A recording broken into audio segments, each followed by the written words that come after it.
Hi, Mrs. Watts class. My name is Larry Saperstein. I'm 16 years old, and I'm a child actor and director and filmmaker. And I'm really excited to answer these questions. I've been looking them over, and I really think you have some really good questions. So I'm very excited to answer them. So the first one: in a scene of sadness, how do you make yourself cry? Um, that's a really good question. Because I have had to cry multiple occasions for a play. It's really about the energy that the other actors give off and being able to feed off of their energy. A lot of times when you have to cry in a scene, the writing is very heavy, so you try to use some of the words in the writing to make yourself cry. As far as the tears go, that's really about really being in the moment and connecting with the other people that are around you, and you try to make it happen as organically as possible so that it feels real.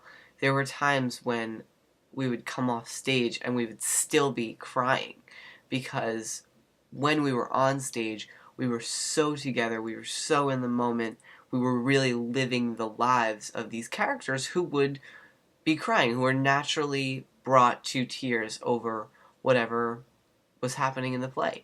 And that's the real goal of an actor, is to be as as much of your character as you can. You have to live the life of your character, and that's what's so fun about acting, especially things like crying or love scenes because they're so personal. Our producers picky about the appearance of actors. Yes, yes, yes, yes, 1,000,000,000,000,000 times yes. In community theater and stuff like that, it's not always as prevalent, but especially in commercials and feature films and even in Broadway shows and stuff like that, they will always specify if they want someone with red hair, someone with dark hair, someone with dark skin, someone who's tall and skinny or short. Um, here's a perfect example. This was the most recent audition that I went on, and they always did give you a description of the character that you'll be auditioning for. So I was auditioning for a character named Rodney. They said he was 13 to 16 years old. He's socially challenged, tentative, sweet, and shy. And in big, bold capital letters, they wrote, visually, he should look like an underdog. So they give you descriptions of the character that you'll be playing, and your job as an actor and my manager's job is to find me auditions that suit my type, is what they call it. They also have something called type casting, where sometimes you'll go to an audition and the casting director will see you and know right away that you're not good for the part because you just don't look like the person that the director or the producer had in mind when they were envisioning the character. And that's how it works, and it's okay. It works out because then you get other stuff. You watch your friend get the role in that show, and then you get another show. Okay, what inspired you to perform? Well, I was kind of brought up into it. I really was immersed in that lifestyle ever since I was really little. My mom is a music teacher, and my dad is an actor and director. So I was always performing, always on stage, and I really just fell in love with it. I loved being able to make people happy um, in the audience. I loved being able to uh, control the emotions of people that are watching me. It's a really cool feeling to see someone who's genuinely moved by your performance. I think that's the best feeling that you could get as an actor. What is the most challenging play you've ever done? Okay, well, if we're talking about challenging musical, if play is a vague word, then I would say that it is when I played Oliver's understudy in Oliver. Now, the thing about that show is that it was my very first professional job. So I was learning how to conduct myself in a professional environment. I was learning how to really be a professional actor. And also, the thing about understudies is that you usually play a different role in the show. So I had to learn two different roles just in case I was supposed to go on as Oliver. I had to know every one of Oliver's lines, every one of Oliver's movements, every one of Oliver's dances, but also I had to know my own movements and lines and dances for regular shows. Um, so that was probably the most challenging musical. The most challenging play, I would say, was when I played. My character was Georg in Spring's Awakening. Um, that was the first time I was ever on off Broadway, and the cool thing about that show was that every character in the show was a kid.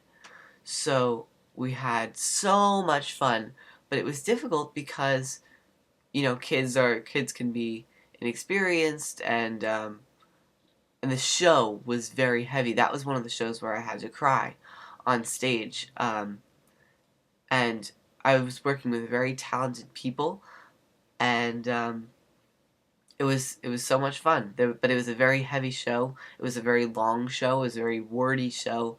Um, so the true meat and potatoes of the show was very heavy. Um, but it was fun. I wouldn't trade it for the world. Okay, how many plays have I been in? Okay, so I counted this out. I believe the exact number of plays I've been in is 17. Um, Now, you might think that 17 doesn't really sound like a lot, but many Broadway actors and things like that, they really only do 3 or 4 different shows, maybe in their entire adult lives, because they could spend 3 or 4, 5, some people spend 10 years on one show. And so that's kind of what happened to me. I was in shows that lasted 6 months, or I was in shows that had a 3 month rehearsal process. Um, so shows are not things that happen in a weekend. They take a very long time to do. So that's why 17 in 15 years is a lot. Okay, next. What are some of the roles I have played? Well, I played Lumiere in Beauty and the Beast. That was a really fun thing because I got to play, not only did I get to play a character with an accent, um, I got to play a character who was not human, so there were, I had little lamps on my hand that I was able to control. Um, I enjoyed the happiness of the character, bringing him to life. He had so much energy, and so when I was in the show, I was able to bring that life and energy to the character. What else? I played Tommy Mara Jr. in Miracle on 34th Street. I played him twice. I was in a lot of shows more than once. Um, so I played Tommy Mara Jr. 2 times. And that was fun because the show is about Christmas, and got to open presents, and it was always during Christmas time, and everyone was really happy. Um, yeah, so I was in Beauty and the Beast twice. I played Chip and Lumiere. I was in The Music Man twice. I played Winthrop and I played Harold Hill. I was in Oliver 2 times. I played Charlie Bates and Oliver's understudy 1 time, and the next time I played Fagin. Um, and yeah, I was in a show called The Boyfriend. I was in the show called Spring's Awakening. Um, so yeah, I've played a lot of different roles, a variety of different roles. I've played adults, I've played children, and that's a really fun thing about being an actor is that you can be a million different people, but you can never be yourself. How do you not smile when you're on stage? Um, that's a very challenging. Still to this day, it's a very challenging thing for me because naturally I tend to smile. Um, and I think it goes back to the energy of the other people on stage, the seriousness of the scene. If you're very, very in the moment, you'll forget about everything else, and you'll remember that these characters are going through whatever hardships they're going through, and my job as an actor is to really live those hardships that a character may be going through. Is it hard to learn new dances? Well, just like anything else, it gets easier with a lot of practice. So one of the dance classes that I go to, we learn a new combination every class, and the class is really about picking up those combinations very quickly. So as I do it more often, it gets easier. Um, for me, I have a very good memory. I'm good at remembering lines and blocking. Blocking is the movement that the actors have to do. So oftentimes it'll be difficult for me to learn it in the first hour or two, but after I take some time away from it and come back to it, I'll have it, fine. Um, but just like anything else, it gets easier with a lot of practice. Um, am I ever scared to do a play? No. When I was little, I was nervous. Um, but just like anything else, it gets easier with a lot of practice. Um, the more you do it, the more comfortable you are with being on stage and being in front of an audience, and the more confident you become in yourself.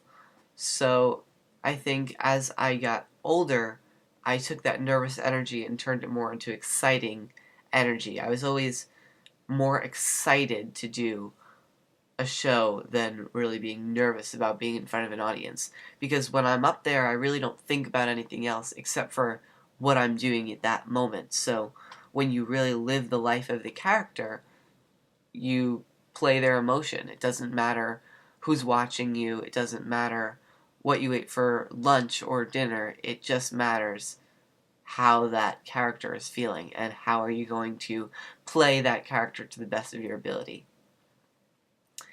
Is stage right to the right of the audience or of the performers as they are looking out of the house?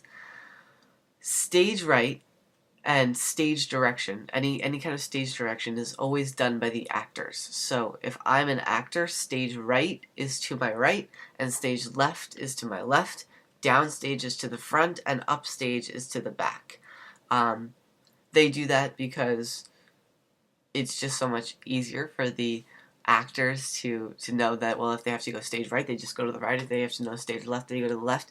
As far as the downstage and upstage, a long, long time ago in Europe when they used to do plays, the stages, they didn't have they didn't have houses that were raked or on an angle. So the audience would sit flat and the stage would have to be at an angle so that you could see everything on the stage. So in the front, it would be lower than in the back. So that's how the downstage and the upstage. So if you had to go downstage, you were physically going down because the stage was on an angle. What's next? When did I first start acting? I started acting at the age of 3 years old. My father was in a show called Working, and there was a number. A number is like a musical number about fathers and sons, and I had the opportunity to run on stage and jump into my father's arms, and that's what I did every show, and it really stuck with me, and I've been acting ever since. Is it hard to make props? Well, as an actor, I haven't really had experience making props, but I do know that the people that do it are very skilled at what they do. very oftentimes you don't have to physically make the props. Sometimes you'll, change the color, maybe paint it a little bit, but oftentimes you just use things that, normal household equipment. So a theater company won't have to make a telephone, they just go and buy a telephone for the set. So not really, people don't make props. It's more about finding the right kind of props that look right with the set and with the costumes, and that's all part of the creative team. The director and producer, that's their job, to make sure that everything looks the right way and everything feels the right way. And as far as finding props, that responsibility goes to them and not the actors. How much do I get paid? Well, that varies. If I were to do a Broadway show, the minimum that I would get paid would be $1,600 a week. There's a thing called the Actors Equity Association, which is a union for actors, and that specifies that there's a minimum amount that actors can get paid if they're doing a show that is equity, or that means that it's protected by the union. For things like commercials and movies and stuff, you get paid for the day of shooting, and then as the commercial airs, the longer it airs, the more you get paid. So the longer a commercial airs, if I have a commercial that airs for 7 months and I have a commercial that airs for 3 months, the commercial that airs for 7 months is going to bring me more money because it was on longer, I got paid for longer. So that's how that works. The specific number changes every time. If I'm doing something like a community theater, high school play, obviously you don't get paid for those kind of things. You just do it because you love it. Do I ever forget my lines? When I am performing and there's an audience in front of me, I'm very good about knowing my lines and my blocking and not messing that stuff up. However, during the rehearsal process, when you're really working on remembering your lines, yes, you forget your lines all the time. Just yesterday, I was doing a rehearsal and I forgot the first verse of my song, and I just sang, la la la la la, and everyone was watching me and everyone started laughing because I just couldn't remember it. And then, everyone started singing it, and then I came back on track and I remembered the rest of the song. But that's how that works. Sometimes I have little hiccups where I forget little things, but they work themselves out, and by the time of the actual performance, it's my job to make sure that I know what I'm doing, and for the most part, I always do that. So yeah. What parodies have I made? Well, okay. I think the first parody. Oof, this could be wrong. I think the first parody that I ever made was the Check It Out parody. will.i.am and Nicki Minaj. Let's see, I can check out the parodies that I made. I made a parody about Gangnam Style. I made a parody about One More Night by Maroon 5. I made a Call Me Maybe parody. I made, the song was called The Hardest Ever. It was a rap song that I absolutely just hated, so I made a parody of that to make fun of. Sometimes when I make parodies, I'm making fun of it because I don't like the song, but sometimes I make them because I really respect the artists. So the inspiration for parodies comes from a lot of different things. I usually try to pick songs that are popular, so that people go and watch them. But yeah, so those are the main ones. I think I've only made about 5 or 6 different parodies. Parodies are a lot of fun. They're difficult because you have to make sure that they're funny, but you have to still keep. I try to still keep the flavor of the song. Sometimes they can be a little cheesy, but that's the nature of the parody, and they're a lot of fun to do, especially with friends. Okay, how do they know which buttons to push in the recording studio? Well, like anything else, it's something that those people have learned how to do. Uh, you can go to college to learn how to be a recording engineer. That's the job. If I'm recording say a pop artist, I would be a recording engineer. As far as when you're on films and they're learning how to use the camera, you go to film school for stuff like that, so that you know how to use your camera. Um, and when you're editing videos, you go to school for it. You learn how to do it, and experience. The more you do it, the different things you'll find in the programs you're using. Every specific program, every specific camera, every specific soundboard is different, and you have to learn how to use them. You have to get comfortable with the equipment that you have, and the more you do it, the better you get. How many people audition for a part? Well, this depends on the part. If it's a Broadway show and they're auditioning for the ensemble, which is the people who don't have any lines in the background, the chorus, you could get thousands and thousands of people auditioning to be a part of the chorus. Very often, if you have a lead role on Broadway, they'll have people in mind, so they'll only need to audition about 3 or 4 different people, and they're usually big stars.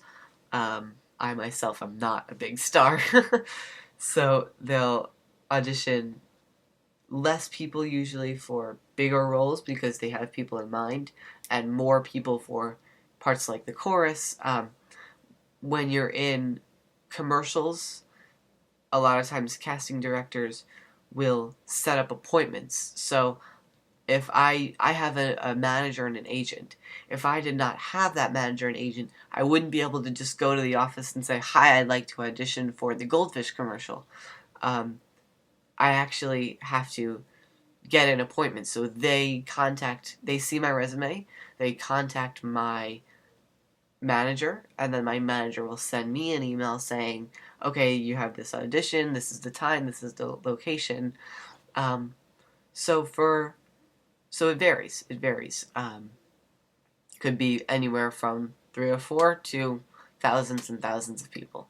Okay, well there you go, Mrs. Watts class. Thank you so much for sending these questions. I had a blast answering them.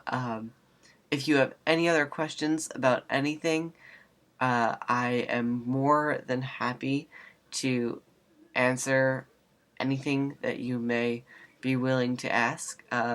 You guys had some really good questions. Thank you so much for sending them. And I'll talk to you soon. Bye.